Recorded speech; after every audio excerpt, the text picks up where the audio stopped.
এই মুহূর্তের বড় খবর, জানি না বড় খবরের মাঝেও যা চলছে তাতে বড় খবর বলা ভুল। যাই হোক, একটা খবর অন্তত, সেই খবরটা কি অন্তত দেখে নিই, তারপরে আলোচনা করছি। সেটা হচ্ছে নবম দশমের নিয়োগের ফল সোমে প্রকাশ। এটা পত্রিকার একটি হেডলাইন এবং সেখান থেকে আমরা নবম দশমের ফল প্রকাশিত হবে সেই বিষয়টি একটু আমরা দেখে নিই যে এখানে আসলে কি বলতে চাইছে এনারা। দেখুন, নবম দশমের শিক্ষক নিয়োগের বা নিয়োগ পরীক্ষার ফল আগামী সোমবার প্রকাশ হতে পারে। তার মানে হতে পারে, কনফিউশন রয়েছে, তবে আমরা ধরে নেব যে আগামী সোমবার ফল প্রকাশ হবে। ফল প্রকাশের পর ওয়েবসাইটের মাধ্যমে ফল জানতে পারবেন চাকরি প্রার্থী। খুব ভালো। কী কী লাগবে? রোল নম্বর ও জন্ম তারিখ দিলে লিখিত পরীক্ষার মোট নম্বর দেখতে পারবেন চাকরি প্রার্থীরা। বলতে গেলে 23,212টি শূন্য পদের জন্য আগামী সোমবার নবম দশমের শিক্ষক নিয়োগের লিখিত পরীক্ষার ফল প্রকাশিত হবে। আর ফল প্রকাশের কয়েকদিন পর চাকরি প্রার্থীদের কী হবে? নথি যাচাই করা হবে, অর্থাৎ ভেরিফিকেশনে ডাকা হবে এবং তারপর জেলা ওয়ারি, অর্থাৎ আমাদের যেটা বলা হয় ডিস্ট্রিক্ট ওয়াইজ ইন্টারভিউ নেওয়া হবে বলে এসএসসি সূত্রের খবর। এক আধিকারিক জানাচ্ছেন যে একাদশ দ্বাদশের শিক্ষক নিয়োগে প্রার্থীদের নথি যাচাইয়ের কাজ চলছে এবং শুধু তাই নয়, চলার পাশাপাশি ইন্টারভিউ শুরু হয়ে গেছে। শুক্রবার মোট 672 জনকে ডাকা হয়েছিল, তবে 107 জন নথি যাচাই করতে আসেনি।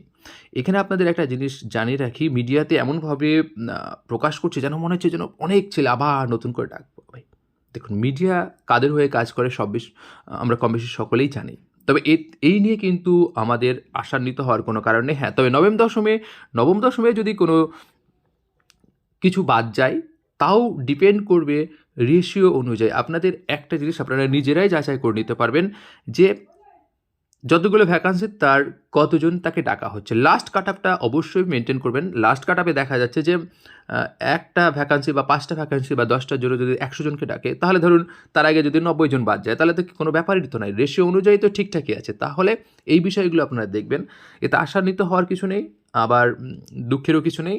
ধরতে হবে যে আশান্বিত না হওয়াটাই ভালো।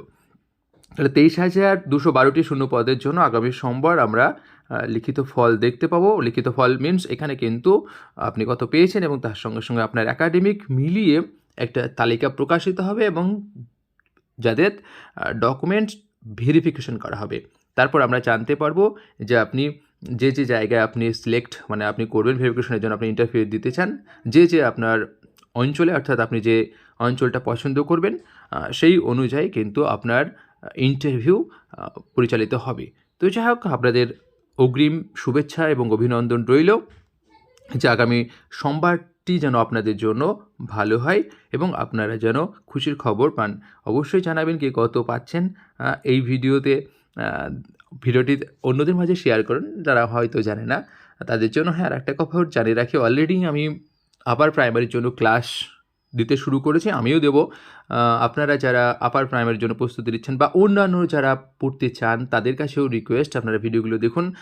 অভিজ্ঞ টিচারদের দ্বারা এই ভিডিওগুলো বানানো হবে, ক্লাসগুলো নেওয়া হবে এবং অথেন্টিক এবং অভিজ্ঞ, যাকে বলা হয়েছে অভিজ্ঞতার একটা তো দাম থাকে, সেই অভিজ্ঞ শিক্ষকদের দ্বারাই ক্লাসগুলো নেওয়া হবে। আপনারা ভিডিওগুলো দেখুন, অন্যদের মাঝে শেয়ার করুন। যারা এখানে উতরে যাবেন তাদের জন্য অগ্রিম শুভেচ্ছা রইল।